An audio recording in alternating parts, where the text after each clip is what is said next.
آج کی ہماری گفتگو کا عنوان ہے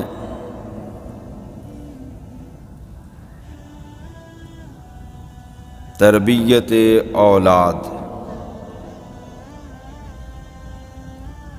یعنی اسلام نے اولاد کی تربیت کے حوالے سے ہمیں کیا نصاب عطا فرمایا ہے کہ اولاد کی تربیت کس انداز سے کرنی ہے اور پھر اس کا اجر و ثواب کیا ہے اچھی تربیت کا۔ اور جو بندہ اپنی اولاد کی تربیت نہیں کرتا اس پر وبال کیا آئے گا۔ چنانچہ اس سلسلہ کے اندر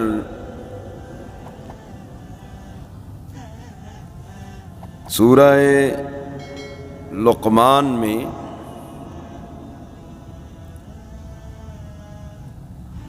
پورا ایک رکوع موجود ہے، وہاں پر جو حضرت لقمان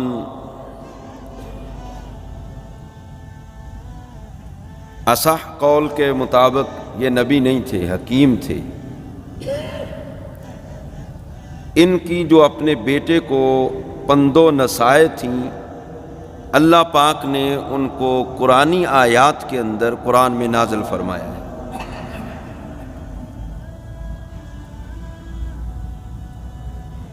آپ نے جب اپنے بیٹے کو نصیحت فرمانا شروع کی، قرآن مجید کے اندر اللہ پاک نے وہ نصیحتیں یوں بیان فرمائی ہیں، فرمایا وَإِذْ قَالَ لُقْمَانُ لِابْنِهِ وَهُوَ يَعِظُهُ، اور جب کہا حضرت لقمان نے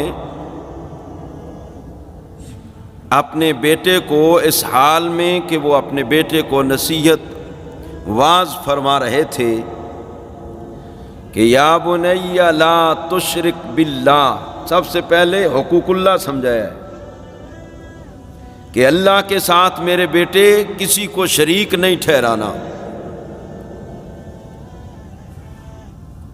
کیوں؟ ان الشرک لظلم عظیم، شرک یہ بہت بڑا ظلم ہے۔ سب سے پہلے توحید کے بارے میں جناب لقمان نے اپنے بیٹے کو آگاہ کیا کہ اللہ وحدہ لا شریک ہے، اس کے ساتھ کسی کو شریک نہیں ٹھہرانا۔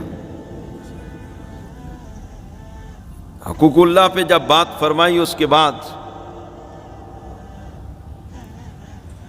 پھر حقوق العباد کی بات کی، اور پھر بیٹے کو یہ سمجھایا کہ اللہ پاک لطیف بھی ہے، خبیر بھی ہے، وہ علیم بذات الصدور بھی ہے۔ بندہ جو بھی عمل کرتا ہے خواہ رائی کے دانے برابر ہو، نور کٹا، اور بندہ اس کو جہاں بھی چھپا دے، اللہ پاک اس بات پر قادر ہے کہ قیامت کے دن اس بات کو، اس کام کو بندے کے سامنے کر دے گا۔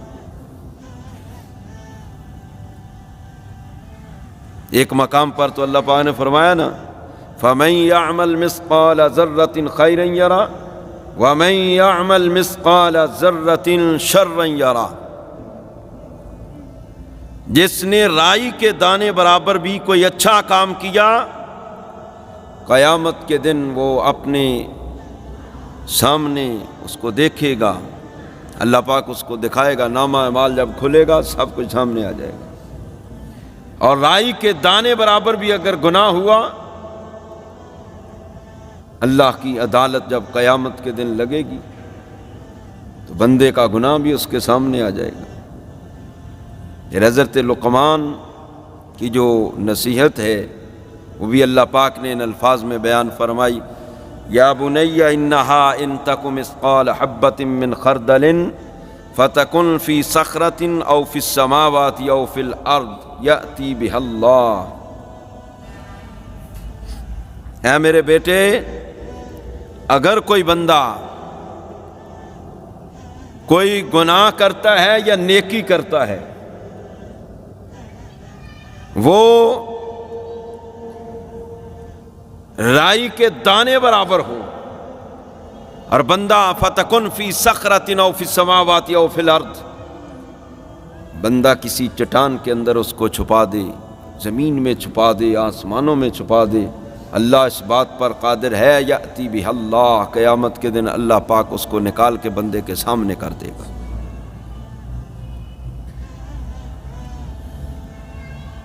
کوئی چھوٹی سے چھوٹی چیز اللہ کے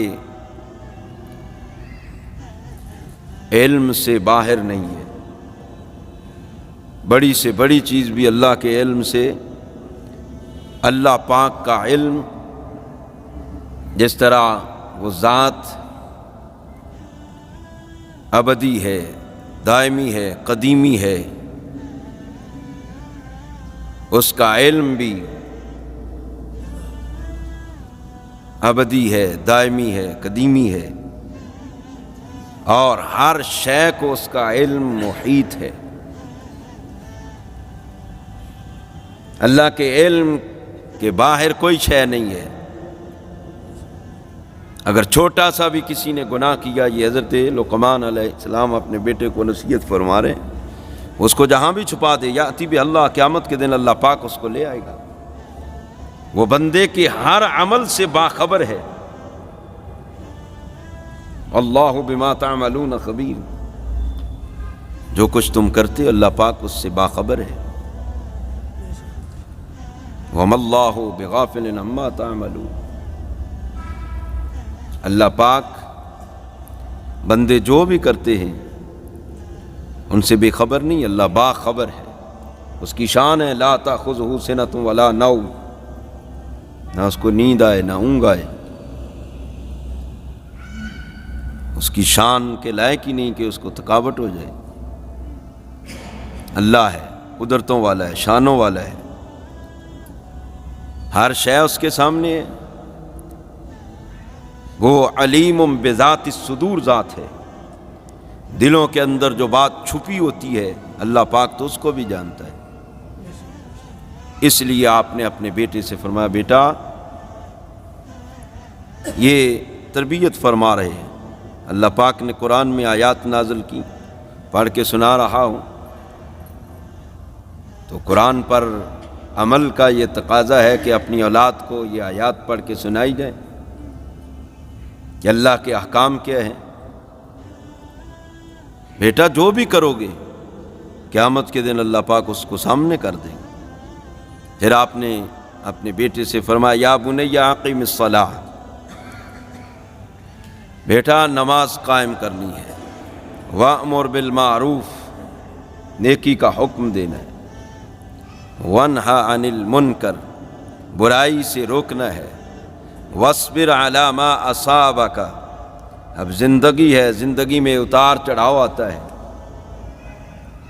کبھی خوشی ہوتی ہے، کبھی غم کے اولے برستے ہیں، کبھی خوشحالی ہوتی ہے، کبھی تنگ دستی ہوتی ہے، مصائب اور آلام بھی بندے پر بعض دفعہ آ جاتی ہے۔ بندہ، اللہ پاک بندے کو آزماتا بھی ہے۔ ماں بیٹا جب کبھی مصیبت آ جائے، پریشانی آ جائے تو گھبرانا نہیں ہے۔ اگر کہیں تم مصیبت میں مبتلا ہو جاؤ تو بے صبری کا مظاہرہ نہیں کرنا، بلکہ صبر کرنا ہے۔ میں تمہیں صبر کی تلقین کرتا ہوں۔ ما ان ذالک من عزم الامور، یہ کام ہیں بڑے بڑے، نماز پڑھنا، نیکی کا حکم دینا، برائی سے روکنا، مصیبت پر صبر کرنا، بڑے بڑے کام ہیں یہ۔ ہمت والے لوگ ہی صبر کرتے ہیں، بڑے کام ہیں۔ اور پھر فرمایا یہ تربیت ہو رہی، وَلَا تُصَعِّرْ خَدَّكَ لِلنَّاسِ، لوگوں سے کج روی نہیں کرنی، چہرہ نہیں پھیرنا، خوش دلی کے ساتھ، مسکراتے چہرے کے ساتھ مخلوق خدا سے ملاقات کرنی ہے، اور کوشش کرنی ہے اگر کسی کو پریشانی ہے تو پریشانی دیکھ کے اس سے منہ نہیں موڑ لینا، بلکہ اس کی پریشانی کو حل کرنا ہے، اس کی تکلیف میں اس کا ساتھ دینا ہے۔ بندہ کوئی تنگ دست ہے تو اس کو خوشحال کرنا اگر اللہ نے عطا کیا ہے، لوگوں سے منہ نہیں پھیرنا۔ اور پھر فرمایا وَلَا تَمْشِ فِي الْأَرْضِ مَرَحًا، زمین پر اکڑ کے بھی نہیں چلنا۔ بندہ نہ تو زمین کا سینہ چیر سکتا ہے، نہ اونچی اونچی بلندیوں پہ جا سکتا ہے، تو بندے کو بندہ ہی رہنا چاہیے۔ تو بندہ اس کا مطلب ہی عاجز ہے، بندہ عاجز ہی بندہ ہوتا ہے صحیح، کیونکہ کبریائی جو ہے یہ اللہ کی چادر ہے، بڑا اللہ ہی ہے، بندہ عاجز ہے، مسکین ہے، تو بندے کو بندہ بن کے ہی رہنا چاہیے۔ بندے کا معنی کیا ہے؟ عاجز، مسکین، غلام۔ امام غزالی کہتے ہیں لوگ کہتے ہیں کہ ہم اللہ کے بندے ہیں، لیکن زندگی آزاد لوگوں کی طرح گزارتے ہیں۔ جب کہہ دیا کہ میں اللہ کا بندہ ہوں تو اس کا مطلب یہ ہے اللہ کی طرف سے جو احکام ہیں ان پر عمل کرنا ہے۔ اگر اللہ کے احکام کی فرما برداری نہیں، تابع داری نہیں، اس کا مطلب ہے کہ اپنے دعوے میں یہ بندہ جھوٹا ہے، بندہ نہیں، یہ تو نافرمانوں میں چلا گیا، فساق اور فجار میں چلا گیا ہے۔ بندہ وہ ہے جو اللہ کا تابع دار ہو، اللہ کا فرما بردار ہو۔ اس لیے اکڑ، غرور، تکبر، اس کا نام بندگی نہیں، بندگی عاجزی کا نام ہے۔ پھر فرمایا ان اللہ لا يحب كل مختال فخور، ایسے بندوں کو تو اللہ پاک پسند ہی نہیں کرتا جو اکڑتا پھرتا، ایسے ہی بندہ فخر کرتا پھرے کہ میں فلاں ہوں جناب، میری اتنی جائیداد ہے، اتنے میرے بیٹے ہیں، یہ تو جہالت ہے۔ بندہ عاجزی کا نام ہے۔ اور فرمایا واقصد فی مشیک، فرمایا کہ چال ایسی ہونی چاہیے کہ اس کے اندر میانہ روی ہو، نہ بہت تیز چلو نہ آہستہ آہستہ چلو، میانہ روی سے چلو۔ فرمایا واغضض من صوتک، اپنی آواز کو پست رکھنا ہے، چال درمیانی، نگاہ نیچی، اور آواز بھی زیادہ بلند نہ ہو، بندہ جدھر جائے شور ہی مچاتا جائے۔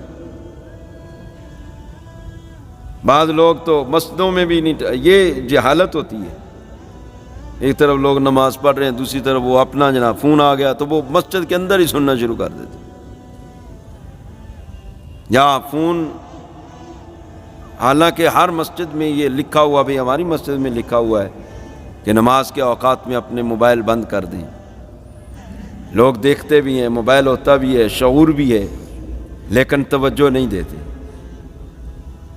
مسجد میں آتے ہیں تو یہاں پر ایک اللہ کے ساتھ لو لگانے کے لیے آتے ہیں۔ نماز مومن کی معراج ہے، بندہ اللہ کی بارگاہ میں حاضر ہوتا ہے۔ اب یہ دنیا ہے نا موبائل، تو اس دنیا کو بندہ باہر ہی ہر کام یاد ہوتا ہے، دکان کا حساب کتاب نہیں یاد رہتا تو موبائل بند کرنا یاد نہیں رہتا۔ ہر بندہ باشعور ہے، سمجھا ہوا ہوتا ہے، لیکن اس کے باوجود موبائل، اور پھر چلو کوئی ہلکی سی ٹیون لگی ہو تو پھر بھی کوئی مسئلہ نہیں ہے، پھر ٹیونیں بھی رنگ برنگیاں۔ مسجد میں آتے ہیں تب موبائل میں جناب وہ عجیب و غریب قسم کی ٹیون لگی ہوتی ہے۔ بعض دفعہ تو میت کو قبر کے اندر بندے اتار رہے ہوتے ہیں، ادھر سے جناب موبائل بج گیا تو اس میں گانا لگا، اب بتاؤ یہ کیا ہو رہا ہے؟ اس لیے ٹیون اچھی لگائیں اور دھیمی آواز والی لگائیں، اور پھر جب خاص طور پر مسجد میں جنازہ پڑھنے جائیں یا قبر کے اندر میت کو اتار رہے ہیں، اس وقت موبائل بند ہونا چاہیے، ساری توجہ اللہ کی طرف سے، بس توجہ اللہ کی طرف ہو، دھیان اللہ کی طرف ہو، للہیت ہو، اخلاص ہو، خشیت ہو۔ نماز کا وقت ہوتا، اماں عائشہ فرماتی سرکار کی طبیعت ہی بدل جاتی تھی، آپ یوں لگتا تھا کہ آپ کسی کو پہچانتے ہی نہیں ہیں۔ یہ ہے سرکار کا اسوہ حسنہ، ہمارے لیے بہترین نمونہ ہے۔ ہم اندر باہر برابر رکھیں، مسجد اور باہر ایک ہی شے ہو، تو پھر اس کا مطلب ہے کہ ہمارا اندر ابھی بدلا نہیں۔ نماز تو روکتی ہے ان کام برے کاموں سے، بندہ باہر بھی وہی حالت، اندر بھی وہی حالت، مسجد میں آئے تب شور، باہر جائے تب شور، اور مسجد میں شور مچانا یہ علامات قیامت میں سے ایک علامت ہے، مسجدوں میں شور کرنا۔ مسجد میں آؤ، بالکل دھیمی آواز رکھو، کوئی بندہ قرآن پڑھ رہا ہے، کوئی جناب نماز پڑھ رہا ہے، اگلا بندہ ڈسٹرب نہ ہو۔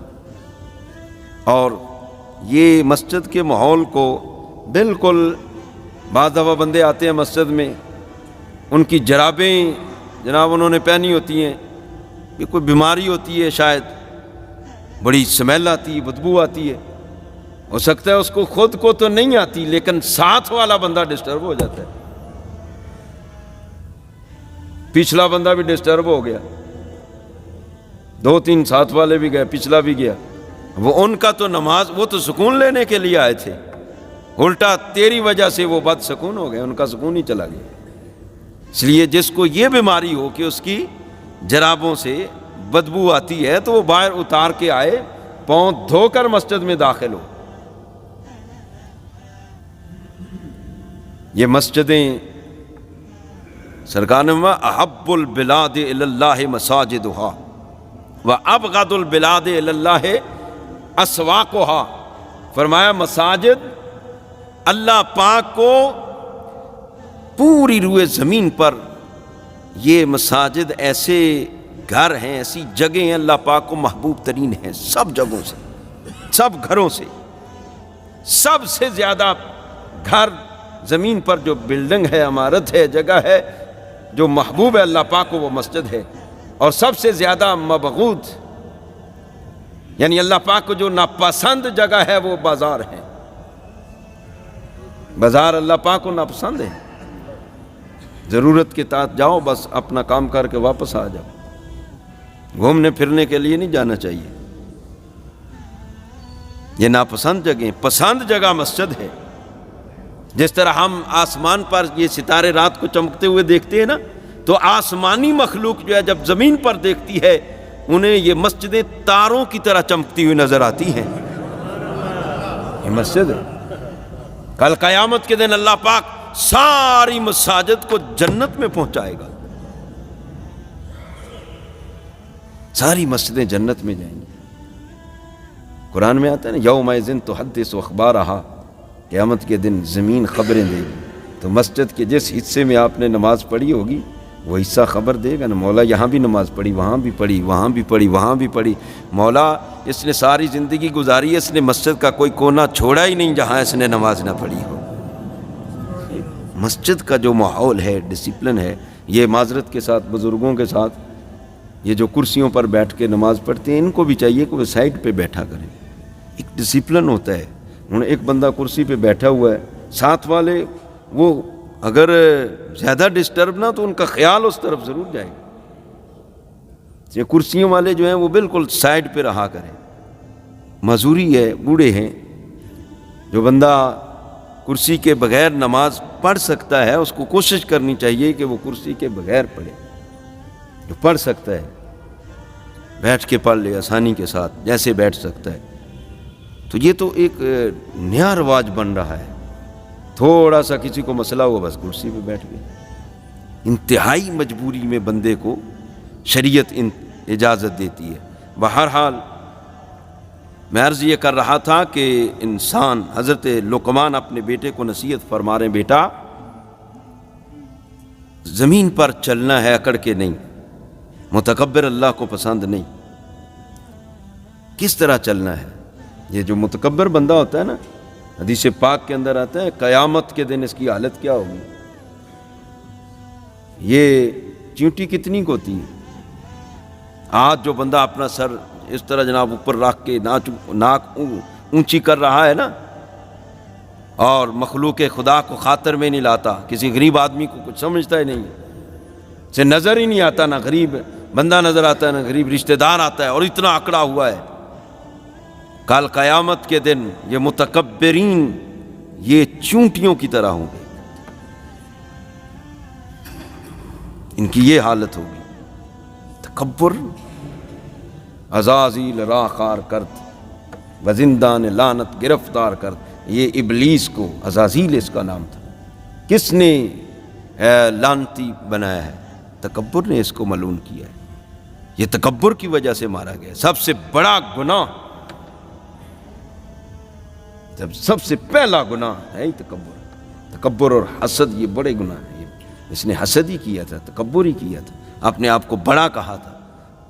انا خیر منہ، اس نے کہا کہ میں آدم علیہ السلام سے بہتر ہوں، میں نہیں سجدہ کروں گا. پھر حسد کیا کہ یہ مسجود ملائکہ ہو گیا ہے. تکبر کیا، حسد کیا. تکبر اور حسد کی وجہ سے اللہ فرمایا ان علیک لعنتی الی یوم الدین فاخرج فانک رجیم.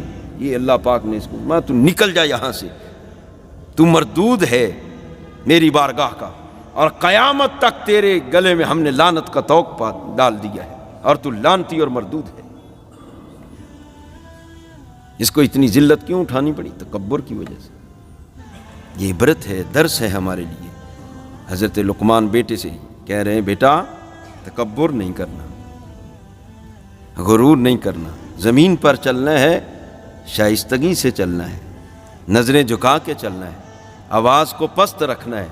کیونکہ یہ اونچی آواز، ان انکر الاصوات لصوت الحمیر، اونچی اونچی آوازیں نکالنا یہ تو گدھے کی آواز ہے، اور سب سے جو ناپسندیدہ آواز ہے وہ گدھے کی آواز ہے.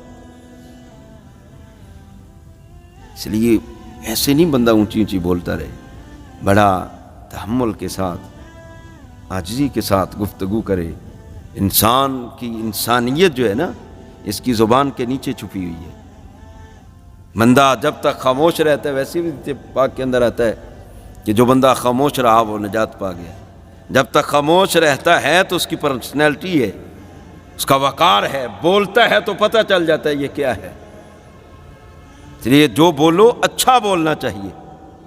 جو بندہ زبان پر، سرکار کی حدیث پاک بھی ہے، سرکار نے فرمایا دو چیزوں کی تم مجھے گارنٹی دو کہ تم ان پر کنٹرول کرو گے. ایک چیز وہ جو تمہارے دو جبڑوں کے درمیان ہے، اور ایک چیز وہ جو تمہاری دونوں رانوں کے درمیان، یعنی اپنی زبان کی اور شرمگاہ کی حفاظت کی تم مجھے گارنٹی دو. جنت کی گارنٹی میں مصطفیٰ خود دیتا ہوں. گارنٹی. اس لیے زبان جو ہے اس کی بندے کو حفاظت کرنی چاہیے. اس سے کوئی غلط بات نہ نکلے، غیبت نہ نکلے، چغل خوری نہ وہ کسی کو برا نہ کہا جائے، غلط مذاق جس سے اگلے کی دل آزاری نہ ہو. شریعت نے تو اس سے بھی منع کیا ہے. بہرحال حدیث پاک کے اندر آتا ہے، سرکار نے فرمایا کل مولود یولد علی الفطرۃ، ہر بچہ فطرت پر پیدا ہوتا ہے، فطرت اسلام پر پیدا ہوتا ہے.